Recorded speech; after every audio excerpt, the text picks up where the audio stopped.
అలా తీసుకెళ్ళారు మేడం. ఎవరు వచ్చారు, ఎలా తీసుకెళ్లారు?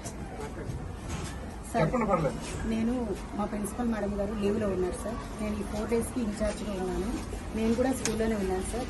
నేను ఇక్కడ ట్రాన్స్ఫర్ లో 2 months బ్యాక్ కి వచ్చాను సార్. సో ప్రతి క్లాస్ కి హౌస్ టీచర్ ఉంటారు సార్. ఆ పాప క్లాస్ కి వచ్చేసి ఈ madam house teacher sir. Madam గారు హౌస్ టీచరు. మేడం గారు లెటర్ రాయించుకున్నారు. నేను అడిగాను ఏమవుతారమ్మా అంటే గ్రాండ్ పేరెంట్ అండి, తాతగారు అవుతారు అని చెప్పారు సార్. ఇదివరకు ఎప్పుడైనా స్కూల్కి వచ్చారా అంటే ఒక 4-5 సార్లు వచ్చారట సార్. పిల్లలు కూడా చూశారు, అటెండర్ చూశారు. ఈ మేడమే కాదు ఇంకా మిగిలిన మేడమ్స్ కూడా చూశారు సార్. ఇంజెక్షన్ చేయించాలి ఆ పాపకి. నాకు మేడం కన్వే చేశారు సార్. నేను డైరెక్ట్ గా అతన్ని చూడలేదు.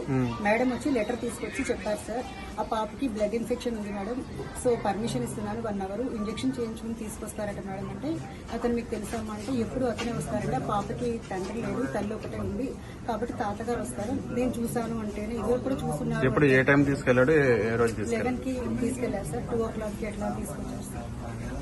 ఏ రోజు తీసుకెళ్లారు మేడం? నిన్నే నిన్న తీసుకెళ్లారా? అంతకుముందు ఒక 4 times వచ్చినారంట సార్.